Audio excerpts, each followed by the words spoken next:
Let's talk about the furry comic Seeking Salvation. Sitting at a humble 25 pages, it just completed its first chapter as of the making of this video, which makes it prime time to have a look at it and see if it's worth getting invested in before it launches into the story proper.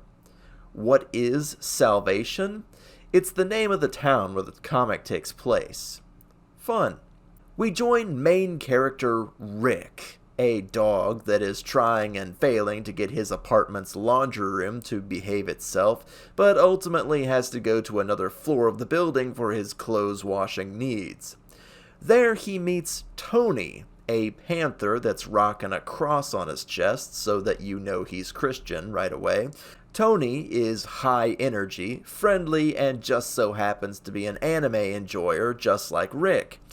Tony shoots his shot and asks for Rick's number, but gets shot down. Rick gives off a lot of low energy, slow to trust vibes that you don't really see often in furry comic characters.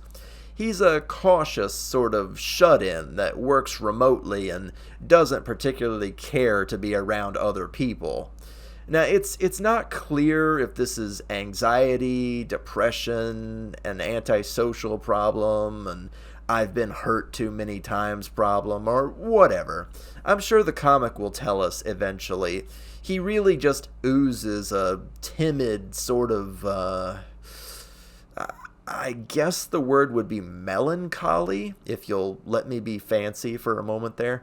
Since Tony is new to the building and with encouragement from others, Rick invites him to a friendly get-together that's coming up in hopes of maybe becoming friends.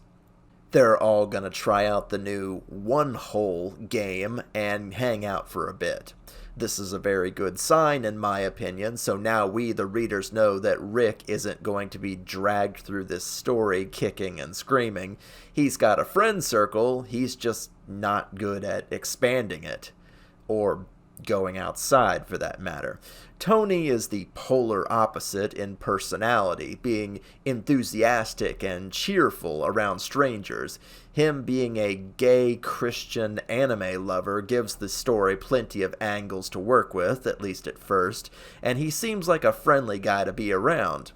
With him being so prominently religious, and the comic's title, I imagine his religion is going to play into the story in some form or fashion, but it's really not enough to go on right now. Hopefully this won't turn into a comic that lectures us about how to live our lives or anything like that. Many authors completely whiff on likable religious characters. Even the big names in furry comics like Better Days just can't. They can't make a nice, likable, religious character. Hypocrisy is a potent poison, that's all I'm saying. Now, this is a slice-of-life rom-com, so we know that these two are gonna get together at some point.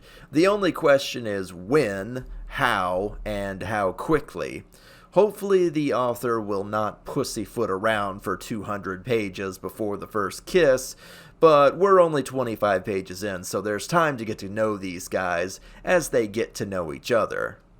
The spicy art of these two in this author's furry affinity page says that they have plenty of plans for these two, so I guess we'll get there when we get there. Nerdy romance is always cute to watch. So, should you read Seeking Salvation? I am cautiously optimistic. It feels like, the game is set up, the pieces are moving, we're about to get into it.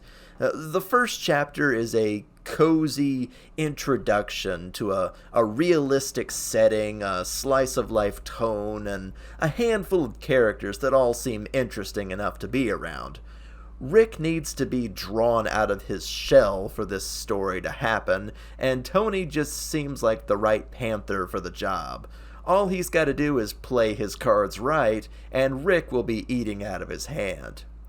I say, check it out.